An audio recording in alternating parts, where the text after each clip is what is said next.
22장. 예수께서 이야기를 더 들려주시면서 대답하셨다. 하나님 나라는 자기 아들을 위해 결혼잔치를 베푼 어떤 왕과 같다.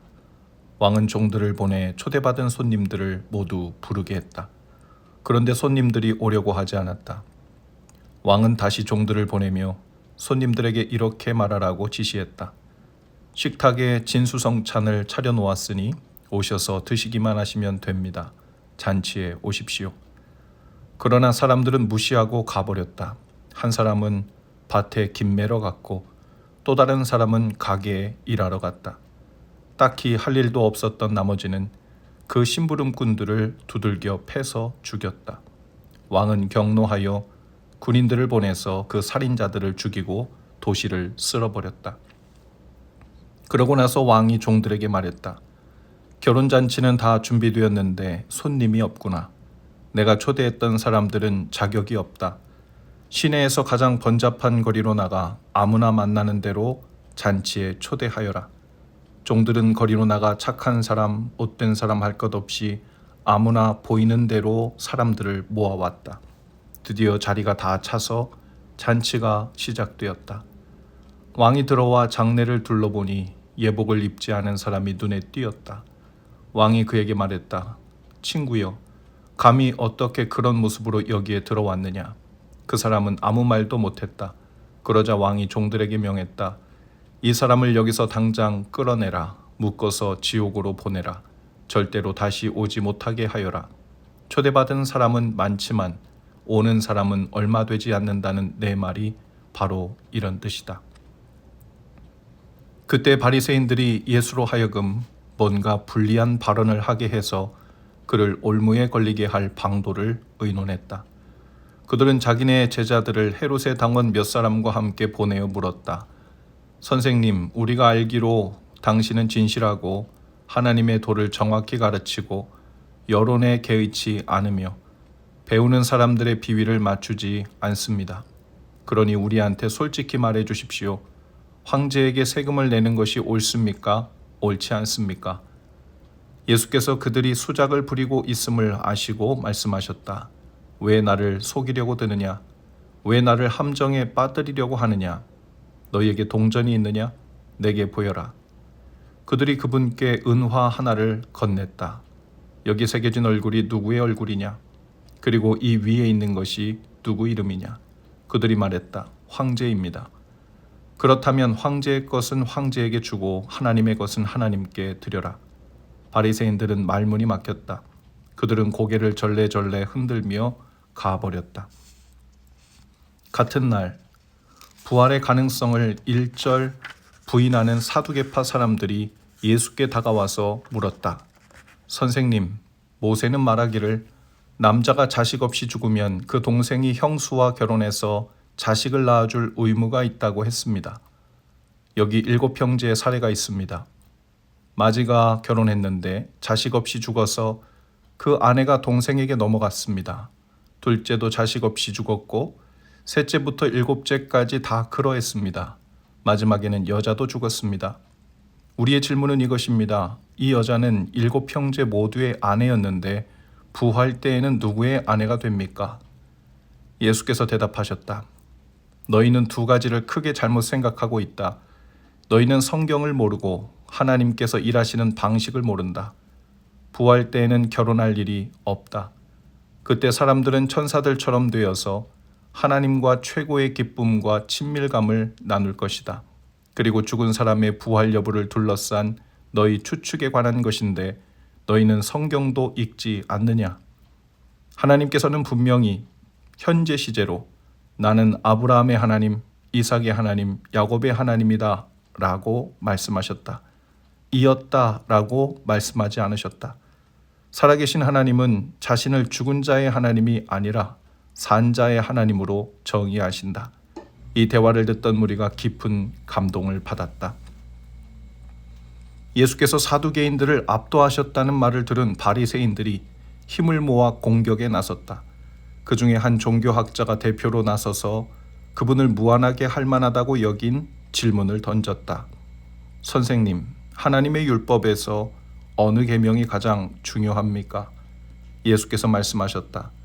내 열정과 간구와 지성을 다해 주 너의 하나님을 사랑하라. 이것이 가장 중요하고 으뜸 가는 계명이다. 그리고 그 옆에 나란히 두어야 할 두 번째 계명이 있다. 내 자신을 사랑하는 것 같이 다른 사람을 사랑하라. 이 두 계명은 쐐기못과 같다. 하나님의 율법과 예언서의 모든 것이 이 두 계명에 달려 있다. 바리새인들이 다시 모이자 이번에는 예수께서 시험하는 질문으로 그들의 허를 찌르셨다. 너희는 그리스도를 어떻게 생각하느냐? 그가 누구의 자손이냐? 그들이 다윗의 자손입니다 하고 말했다. 예수께서 되받으셨다.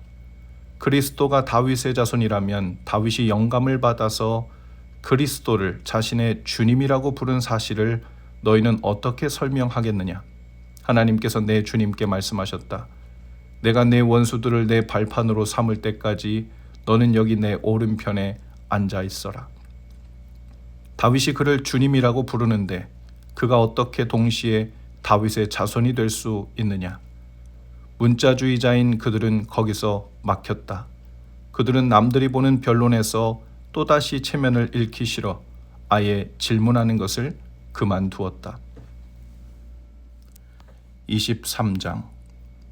이에 예수께서 제자들과 그 곁에 함께 모인 무리를 보시며 말씀하셨다. 종교학자와 바리새인들은 하나님의 율법에 관해서라면 유능한 교사들이다. 모세에 관한 그들의 가르침을 따른다면 너희는 잘못될 일이 없을 것이다.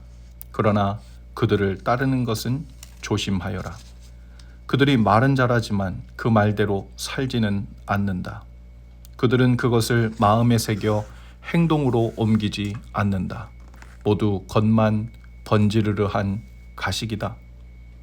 그들은 하나님의 율법을 하나님의 잔치상에서 먹고 마시는 양식과 음료로 제시하지 않고 규칙다발로 묶어서는 마치 말이나 소에게 하듯 너희에게 잔뜩 짐을 지운다. 그들은 너희가 그 짐을 지고 비틀거리는 모습을 보면서 즐거워하는 것 같고 손가락 하나라도 까딱하여 도와줄 생각은 하지 않는다. 그들의 삶은 끝없는 패션쇼다. 오늘은 수놓은 기도쇼를 두르고 내일은 현란한 기도를 올린다. 그들은 교회 식사 때 상석에 앉고 가장 중요한 자리를 차지하며 사람들의 치켜 세우는 말에 우쭐하면서 명예학위를 받고 박사님과 목사님으로 불리기를 좋아한다. 너희는 사람들에게 그런 대접을 받지 않도록 하여라. 사람들이 너희를 우러러보지 말게 하여라. 너희 모두에게 스승은 한 분이시며 너희는 다 동급생이다. 사람들을 너희 삶의 전문가로 여긴 나머지 그들이 시키는 대로 하지 마라. 그 권위는 하나님의 몫으로 남겨두고 그분이 명하시는 대로 하여라. 어느 누구도 아버지로 불려서는 안 된다. 너희 아버지는 오직 한 분이시며 그분은 하늘에 계신다. 또 사람들의 술책에 넘어가 그들의 지도자가 되지 마라. 너희에게나 그들에게나 인생의 스승은 오직 한 분, 그리스도 뿐이시다. 돋보이고 싶으냐? 그러면 내려서서 종이 되어라. 목에 너무 힘을 주면 결국 숨이 턱에 차서 쓰러지고 만다. 그러나 너희가 너희 있는 모습 그대로를 기꺼이 인정하면 너희 삶은 더욱 가치 있게 될 것이다. 나는 이제 너희라면 지긋지긋하다. 너희 종교학자들아, 바리새인들아, 사기꾼들아. 너희는 도무지 구제불능이구나. 너희 삶은 하나님 나라의 길을 막는 장애물이다. 너희도 들어가지 않으면서 다른 누구도 들어가지 못하게 하는구나. 너희 종교학자들아, 바리새인들아, 사기꾼들아. 너희는 도무지 구제불능이구나. 너희는 회심자 하나를 얻으려고 세상을 반바퀴나 돌다가 일단 얻으면 그를 너희 복제품으로 만들어서 갑절로 저주받게 하는구나. 너희는 도무지 구제불능이구나. 얼마나 교만하고 미련하냐. 너희는 새끼손가락 걸고 약속하면 아무것도 아니지만 성경책에 손을 얹고 맹세하면 중요하다고 말한다. 이 무슨 무식한 소리냐. 성경책 가죽이 내 손의 살가죽보다 더 중요하단 말이냐. 또 악수하면서 약속하면 아무것도 아니지만 하나님을 증인 삼아 손을 들면 중요하다는 말 같지도 않은 말은 어떠냐? 이런 하찮은 것이나 따지고 있으니 얼마나 우스우냐? 악수를 하든 손을 들든 무엇이 다르단 말이냐? 약속은 약속이다. 예배당 안에서 하든 밖에서 하든 무엇이 다르단 말이냐? 약속은 약속이다.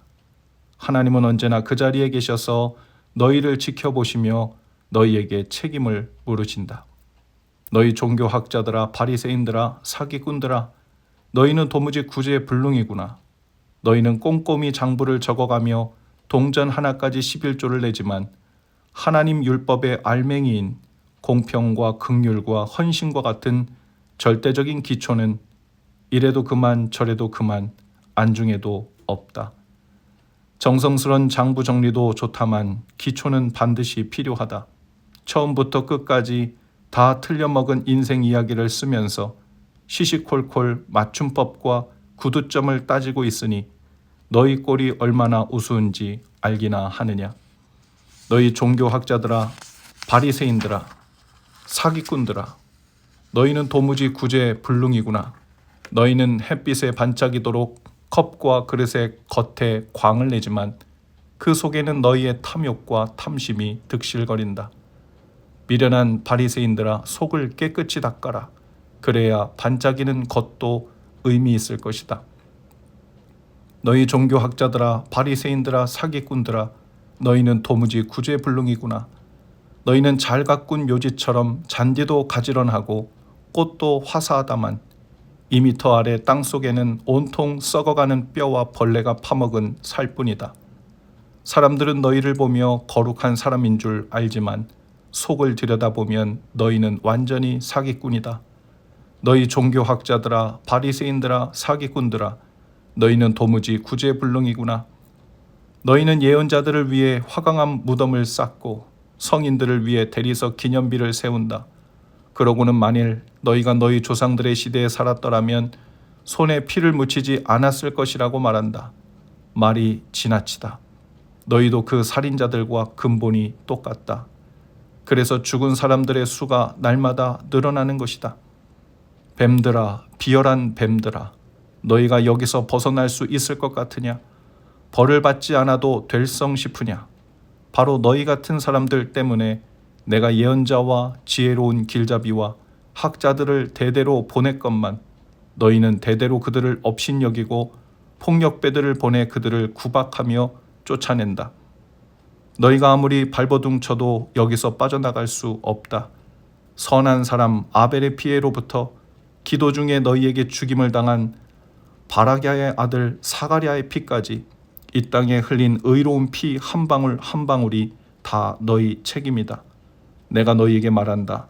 이 모두가 너희에게, 너희 세대에게 돌아갈 것이다. 예루살렘아, 예루살렘아, 예언자들을 죽인 너희여, 하나님의 소식을 가져온 이들을 죽인 너희여, 암탉이 제 새끼를 날개 아래 모으듯이 내가 너희 자녀를 애써 품으려 했건만 너희가 거절한 적이 얼마나 많으냐. 이제 너희는 황폐할 대로 황폐해져서 한갓 유령 도시가 되고 말았다. 무슨 말을 더 하겠느냐. 내가 곧 여기를 떠나겠다는 이 말뿐이다. 다음번에 나를 볼 때 너희는 오 하나님의 복되신 분, 그가 하나님의 통치를 가지고 오셨다 하고 말하게 될 것이다. 아멘.